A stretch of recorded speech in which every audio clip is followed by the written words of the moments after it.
हाज़रीन मजलिस, अस्सलामु अलैकुम वरहमतुल्लाहि वबरकातुहू।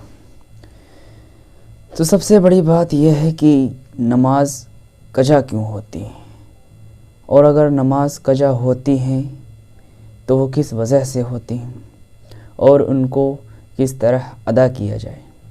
तो आज हम इसी टॉपिक पर बात करने वाले हैं, और वो टॉपिक है क़ज़ाए उम्री का। तो हाज़रीन मजलिस, बहुत से लोगों के कमेंट्स आते हैं कि क़ज़ाए उम्री किस तरह अदा की जाती है। तो क़ज़ाए उम्री के बारे में कुछ बातें इस वीडियो में आप समझ लें तो आपको क़ज़ाए उम्री पढ़ने में कोई भी दिक्कत नहीं होगी इंशाअल्लाह। तो कि क़ज़ाए उम्री को आप इस तरह अदा कर सकते हैं कि जैसे बचन जैसे मैं लगभग अभी 17-18 साल, मान लीजिए मैं 18 साल का हूँ, तो क़ज़ाए उम्री जो चालू होती है वो बालिग होने के बाद से क़ज़ाए उम्री चालू होती है।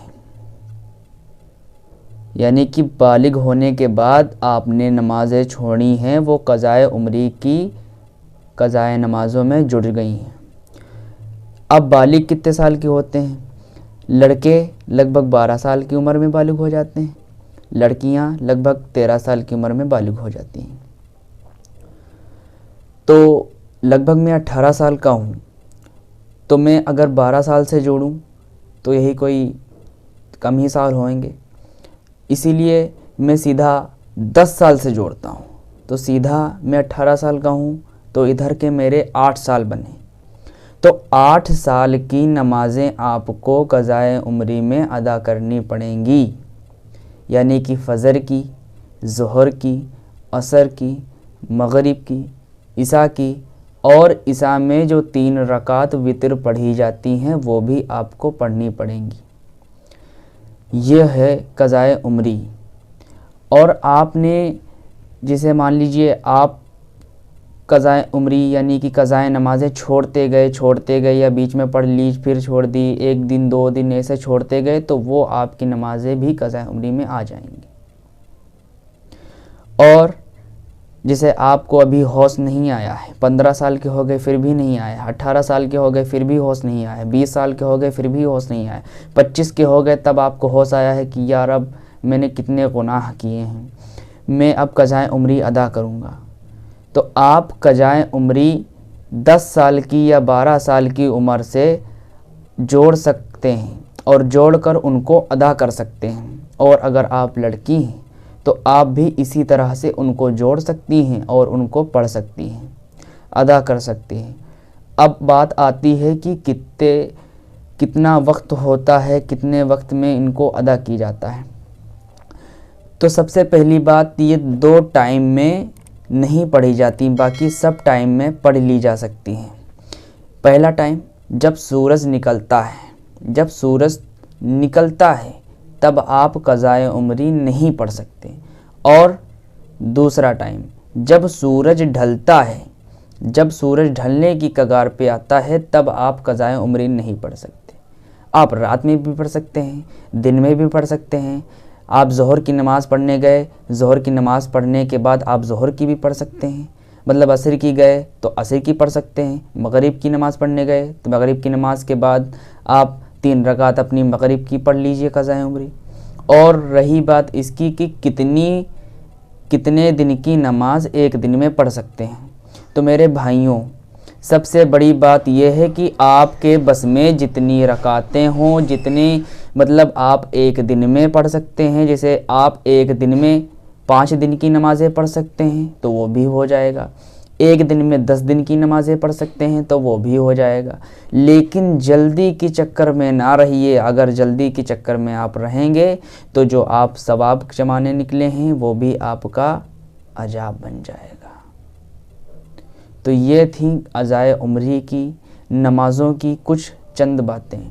और क़ज़ाए उम्री की जो नियत है वो नियत इस तरह है कि जैसे फ़जर की नमाज़ है, तो फ़जर की नमाज में आप इस तरह नियत कर सकते हैं कि नियत करता हूँ मैं 2 रकात नमाज फ़जर की फ़र्ज क़ज़ाए उम्री की जो सबसे पहली हो, वास्ते अल्लाह ताला के मुँह में तरफ का बशरीफ़ कि अल्लाह अकबर। यह कह के आप नियत कर सकते हैं ज़ोहर की भी, असर की भी, मगरिब की भी, ईशा की भी, और ईशा में जो वितर होती हैं 3 रकात उनकी भी।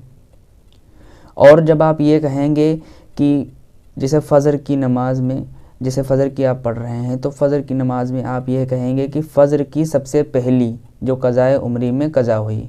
अब जब आप दूसरी बार पढ़ेंगे तब भी आपको पहली ही कहना है, यानी कि जो दूसरे नंबर पर थी वो फिर से पहले नंबर पर आ गई और पहले नंबर वाली अब आपकी हो गई। जो फिर आप तीसरी बार पढ़ेंगे तो तीसरी बार में भी आपको यही करना है कि 2 रकात नमाज फ़जर की फ़र्ज़ क़ज़ाए उम्री की जो सबसे पहली हो, यानी कि जो तीसरी वाली थी वो फिर से पहले नंबर पर आ गई। तो आपको हर बार में यही कहना है, ये नहीं कहना है कि फ़जर की पहली, फ़जर की दूसरी, फ़जर की तीसरी, आपको ये नहीं कहना। आपको सिर्फ़ और सिर्फ यही कहना है कि क़ज़ाए उम्री की सबसे पहली, क़ज़ाए उम्री की सबसे पहली, चाहे वो फ़जर की हो, चाहे ज़ोहर की, चाहे असर की, चाहे मगरिब की, चाहे ईशा की, और चाहे हो वो वित्र, सब नमाज़ों में आपको यही नियत करनी है। तो चंद यही बातें हैं क़ज़ाए उम्री के बारे में। तो मेरे दोस्तों, क़ज़ाए उम्री की बात तो बाद में रही, और जिन दोस्तों को मेरे अब होश आया है वो जितनी हो सके एक दिन में 1 रकात, मतलब कि एक दिन में 1 रकात फ़जर की, 1 रकात ज़ोहर की, 1 रकात असर की, 1 रकात मगरिब की, 1 रकात। अगर आप जैसे मेरी मान के चलिए मैं 18 साल का हूँ, मैंने 10 साल से जोड़ी तो मेरी 8 साल की नमाज़ें क़ज़ाए हुई। तो अगर मैं एक दिन में एक दिन की रकातें नमाज लेकर चलूँगा, जैसे मैंने फ़जर की पढ़ी तो उसमें 2 रकात मैंने अपनी फ़जर की क़ज़ाए उम्री पढ़ ली, ज़ोहर की पढ़ी तो मैंने उसमें 4 रकात अपनी ज़ोहर की क़ज़ाए उम्री पढ़ ली, असर की पढ़ी फिर भी वैसे ही किया, मगरिब की पढ़ी फिर वैसे ही किया, ईशा की पढ़ी फिर वैसे ही किया। तो मेरी कुल मिला के ये 8 साल में क़ज़ाए उम्री पूरी हो पाएंगी। और अल्लाह तबारक व तआला फरमाता है कि मैं बंदे को माफ़ करने वाला हूँ, मैं वो मेरी तरफ हाथ फैलाए मैं उसे माफ़ कर दूँगा। तो मेरे प्यारे भाइयों और दोस्तों, अगर आपने इरादा कर लिया है क़ज़ाए उम्री पढ़ने का तो आप पीछे ना हटिए। अगर बाई चांस आपने आज इरादा किया है और कल आपकी मौत हो जाती है तो अल्लाह तबारक व तआला आपकी जितनी क़ज़ाए उम्री में नमाज हुई होंगी वो सब आपकी नमाज़ों को माफ़ फरमा देगा। अल्लाह तबारक व तआला बहुत ही रहम दिल है, आप उसकी तरफ एक बार हाथ फैलाकर तो देखिए। और मेरी यही गुजारिश रहेगी, क़ज़ाए उम्री की तो बहुत दूर की बात है, लेकिन जैसे क़ज़ाए उम्री जिन लोगों की क़ज़ा हो गई वो इस तरह अदा कर सकते हैं। और जो रकातें नमाज, जो नमाज जैसे फ़जर की है, ज़ोहर की, असर की, मगरिब की, ईशा की, इन नमाज़ों को भी क़ज़ा ना होने दें, वक्त निकाल कर नमाज पढ़ लें। ये काम, ये धंधा, ये रोज़ी रोटी, घर मकान, दोहरत शोहरत, ये सब यहीं रह जाएगा, ये दुनिया फ़ानी है। मैं यही गुजारिश करता हूँ कि अल्लाह तबारक व तआला हर बंदे को 5 वक्ता नमाजी बनाए। अस्सलामु अलैकुम व रहमतुल्लाहि व बरकातुहू। वीडियो को लाइक करें, शेयर करें, कमेंट करें और ज़्यादा से ज़्यादा लोगों को शेयर करें। और हमारे चैनल पर नए हों तो प्लीज़ हमारी वीडियो को और चैनल को सब्सक्राइब कर दें और बेल आइकन का घंटा दबा दें ताकि हमारी नई वीडियो आप तक जल्द से जल्द पहुंच सके।